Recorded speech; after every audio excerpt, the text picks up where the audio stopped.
समस्याओं की राजधानी बन गई है। कभी यहां लोगों को पीने के पानी के लिए बहुत ज्यादा परेशानी उठानी पड़ती है, दिल्ली बूंद बूंद को तरसती है, तो कभी इतना पानी आ जाता है कि त्राहिमाम हो जाता है। यहां हर मौसम में अपनी एक नई समस्या है। गर्मी में दिल्ली वाले बूंद बूंद को तरसते हैं, बारिश में सैलाब लोगों की जान का दुश्मन बन जाता है, और ठंड में प्रदूषण दिल्ली वालों का दम घोंटता है। दिल्ली के लोगों को इन समस्याओं का कसूरवार सिर्फ एक ही है, वो है यहां का सिस्टम। वो सिस्टम जिसमें राजधानी के मुख्यमंत्री अरविंद केजरीवाल आते हैं, वो सिस्टम जिसमें एमसीडी आती है, वो सिस्टम जिसमें मेयर आती हैं। राजधानी का ये वो सिस्टम है जिसमें उस इलाके के विधायक और सांसद भी आते हैं। दर्शकों, ये वही लोग हैं जो साल के 365 दिन सिर्फ सिस्टम के नाम की डपली बजाते हैं और कुछ नहीं करते।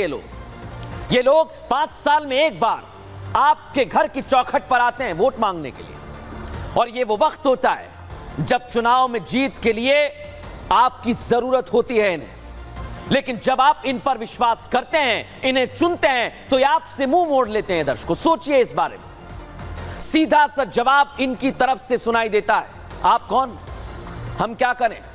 दर्शकों, ये नुमाइंदे नकाब पहने हुए हैं, इन्हें आपकी दिक्कत परेशानी और आपकी समस्याओं से कोई फर्क नहीं पड़ता। देख लीजिए आप इन लोगों को। आज मुझे ये सब इसलिए बोलना पड़ रहा है क्योंकि दिल्ली में जिस तरह एक के बाद एक घटनाएं घट रही हैं, वो आज ये सवाल खड़े करने पर मुझे मजबूर करती हैं। दर्शकों, आपके सामने मैं 3 और तस्वीर रखता हूं।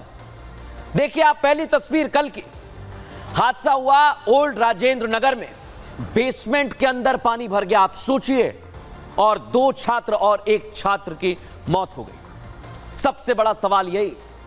दूसरी तस्वीर इसी महीने 22 जुलाई की है। यह हादसा भी ओल्ड राजेंद्र नगर से कुछ दूरी पर मौजूद पटेल नगर इलाके में होता है। यूपीएससी के एक छात्र की करंट लगने की वजह से मौत हो जाती है, और यह खबर मैंने आपको दिखाई थी। दर्शकों, तीसरी तस्वीर भी कुछ ज्यादा पुरानी नहीं है, पिछले साल 15 जून की। मुखर्जी नगर में मौजूद कोचिंग सेंटर में आग लग जाती है। हादसे में 61 लोग घायल हो जाते हैं, और हाल ही में हुए ये हादसे साफ बता रहे हैं कि सिस्टम को लोगों की जान की कीमत नहीं है। जो अव्यवस्था जैसी थी आज भी वैसी ही है, और सिस्टम अपना काम नहीं कर रहा है। ऐसे में यह बोलना यहां बिल्कुल गलत नहीं रह जाता दर्शकों कि दिल्ली अब कहने को राजधानी रह गई है, सिर्फ कहने को राजधानी रह गई है। लेकिन आप सोचिए दर्शकों, किस तरह की तस्वीर हमें दिल्ली में देखने को मिलती है।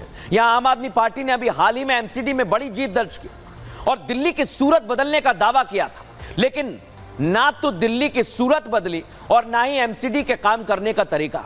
अब मेयर शैली ओबरॉय को दिखाता हूं आपको। मेयर शैली ओबरॉय ने मॉनसून आने से पहले दावा किया था, सुनवाऊंगा आपको, कि एमसीडी ने मॉनसून में होने वाली समस्याओं से निपटने की पूरी तैयारी कर ली है। लेकिन मॉनसून की पहली बारिश ने तैयारियों की पोल खोल दी है, और बारिश ने पूरी दिल्ली को जाम कर दिया है। अंडरपास में पानी भर गया है। वीवीआईपी और वीआईपी इलाके जहां तालाब दिखाई दे रहे हैं, जलभराव की स्थिति है। नेताओं को कंधे का सहारा लेना पड़ रहा है, और यही शैली ओबरॉय कहने लगी हैं अब कि एमसीडी की तरफ से कुछ कमियां रह गई हैं, जिसे दुरुस्त करने के लिए वो खुद ग्राउंड जीरो पर उतरी हुई हैं। लेकिन एक बार फिर बारिश ने मेयर के दावों को सामने ला दिया, उस पर पानी फेर दिया है। इस जानलेवा बारिश ने एमसीडी और मेयर की लापरवाही को पूरे देश के सामने उजागर कर दिया दर्शकों। और इस हादसे के बाद मेयर शैली ओबरॉय एक बार बयानबाजी और दावे कर रही हैं फिर से। लेकिन सभी दावे और वादे आपको सुनने चाहिए और सोचना चाहिए दर्शकों कि दिल्ली आखिर किन हाथों में, कैसे दावे और वादे किए गए। सुनिए जरा। 24 घंटे जो हमारे एमसीडी के अधिकारी हैं, दिल्ली जल बोर्ड के हैं, पीडब्ल्यूडी के हैं, तमाम अधिकारी जो हैं मिलजुल कर हर जल भराव की समस्या का समाधान निकालने की कोशिश कर रहे हैं। 6 परमानेंट पंप हैं वो यहाँ पर लगे हुए हैं, 2 एडिशनल पंप भी यहाँ पर एमसीडी द्वारा लगा दिए गए हैं। पीडब्ल्यूडी, साथ में हमारे दिल्ली जल बोर्ड, तमाम अधिकारी, सभी डिप्टी कमिश्नर्स, ऑफिसर्स अभी ग्राउंड पर काम कर रहे हैं और जहाँ जहाँ वाटर लॉगिंग है उन पर काम जारी है और दिल्ली की जनता को आज के बाद ऐसी स्थिति दोबारा नहीं मिले। पार्किंग यूज और स्टोरेज के लिए और कार लिफ्ट के लिए यूज होगा। तो मैं बताना चाहती हूँ कि अगर इस प्रकार से इलीगल तरीके से या प्रॉपर्टी को मिसयूज कर अगर ऐसे कोचिंग सेंटर्स बेसमेंट में चल रहे हैं तो उन पर कार्रवाई होगी और साथ ही अगर कोई अधिकारी जिम्मेदार होगा उस पर भी सख्त से सख्त कार्रवाई होगी। आपने दावे सुन लिए, क्या काम हुआ सोचिए दर्शक। और अब बात करेंगे कोचिंग सेंटर्स की, जहां 3 IAS एस्पिरेंट्स की जान चली गई सिस्टम की लापरवाही के चलते। अपने साथियों को खोने के बाद छात्र सड़कों पर आ गए। इन तस्वीरों को देखिए, गुस्सा है कोचिंग सेंटर्स की मनमानी पर। छात्रों ने जबरदस्त नारे लगाए। छात्रों ने दिल्ली सरकार, एमसीडी के खिलाफ भी जमकर नारेबाजी की, सुनवा रहा हूं आपको। और एबीवीपी ने महापौर शैली ओबरॉय के आवास का घेराव तक कर लिया। देखिए, आप कालिख पोत दी उनकी तस्वीर पर। छात्रों का हंगामा बढ़ता जा रहा है, पुलिस को बल प्रयोग करना पड़ा दर्शकों। लेकिन क्या सबसे बड़ा सवाल यही कि मेयर दावे और वादे करती नहीं है, लेकिन कल जो राजेंद्र नगर में हुआ उसकी तस्वीर दहलाने वाली।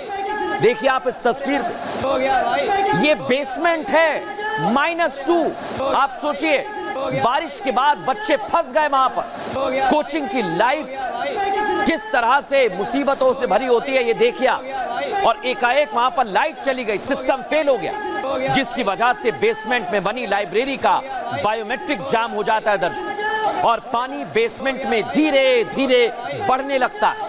कुछ लोग बच्चों को बचाने की कोशिश करते हैं, लेकिन पानी इतनी तेजी से बेसमेंट में भर रहा था कि किसी की हिम्मत तक नहीं हुई। देखिए आप इन तस्वीरों को, बच्चे बाहर कोशिश करते हैं निकलने के लिए, लेकिन नहीं आ पाते।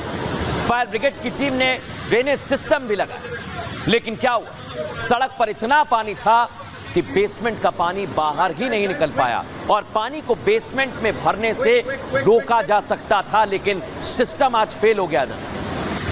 लेकिन अब मैं आपको सुनवाऊंगा अतुल गर्ग, फायर डायरेक्टर, इस घटना पर क्या कह रहे हैं, सुनिए जरा। बेसमेंट में पूरा पानी भरा हुआ था और बेसमेंट और सड़क का लेवल एक हो चुका था, तो इसलिए शुरू में जब हमने पंप निकाल के पानी निकालने की कोशिश की तो वो पानी जो था वापस बेसमेंट में जा रहा था। मतलब आप कह सकते हैं शुरू के आधा घंटे हमें कोई पानी निकालने में सक्सेस नहीं मिली। जब पानी थोड़ा रोड पे रिसीड हो गया, जब चला गया, तब हमने निकाला और उसके आधा घंटे बाद हमें एक लड़की की वो बॉडी मिली, उसके बाद दूसरी और फिर तीसरी। दर्शकों, अब मैं आपको उस पूरे इलाके की तस्वीर भी दिखाता हूं, उस इलाके की तस्वीर जहां ये राव कोचिंग सेंटर चलाया जा रहा था। देखिए आप कितना कंजेस्टेड है। ये तस्वीरें इस कोचिंग सेंटर से ठीक बाहर की हैं दर्शकों, जिन्हें देखकर आप अंदाजा लगाइए कि जब यह हाल ओल्ड राजेंद्र नगर की सड़कों का है तो कोचिंग इंस्टीट्यूट के बेसमेंट में उस वक्त क्या हाल हुआ होगा, क्या हुआ होगा। सड़क पर घुटनों से ऊपर तक पानी भरा हुआ है, आधा रिक्शा तक डूबा हुआ है। देखिए आप, अपनी गाड़ियों को लोग धक्का लगा रहे हैं, एक जगह से दूसरी जगह जाना दूभर हो गया है। सड़क पर मानो सैलाब आ गया है दर्शकों। लेकिन अब मैं आपको सुनवा रहा हूं, जो चश्मदीद इस घटना को देख रहे थे, देखिए हमारी रिपोर्ट में वो क्या कह रहे हैं। दिल्ली लाचार है, दिल्ली बदहाल है और अब दिल्ली जानलेवा है। जिस दिल्ली को हिंदुस्तान का दिल कहा जाता है, उस दिल पर अव्यवस्थाओं के खंजर चल रहे हैं। दिल्ली वालों को मुफ्त बिजली और मुफ्त पानी के सपने दिखाए गए थे, लेकिन आज दिल्ली में मुफ्त में जान जा रही है। श्रेया यादव, नेविन डॉल्विन और तानिया सोनी अपने अपने परिवार को छोड़कर दिल्ली में सपने लेकर आए थे, IAS बनेंगे। दिन रात मेहनत कर रहे थे। जिस वक्त दिल्ली में भारी बारिश हो रही थी, ये लोग कोचिंग के बेसमेंट में बैठकर पढ़ाई कर रहे थे। कोचिंग सेंटर मालिक का लालच, एमसीडी की लापरवाही और सरकार के खोखले वादों ने तीनों परिवारों के घर का चिराग बुझा दिया। कल का खौफनाक मंजर जिसने भी देखा वो सिहर उठा। 10 मिनट में पूरा बेसमेंट भर चुका था। इतना फ्लो के साथ वाटर कमिंग होता था उस टाइम पे। बहुत तेजी से एक्चुअली क्या हुआ था, जो मेन गेट था वो टूट चुका था। पानी किसी से नहीं रोक रहा था उस टाइम पे। राव कोचिंग की गड़बड़ी के बारे में छात्रों ने कई बार प्रशासन और सरकार को आगाह किया था, लेकिन सिस्टम में बैठे लोगों ने छात्रों की आवाज को दबा दिया। छात्र अब सड़क पर इंसाफ की मांग कर रहे हैं। आरोपियों पर सख्त एक्शन की डिमांड है। देखना यह होगा कि इस मामले में क्या एक्शन होता है या सिस्टम इस मामले को भी दबा देगा।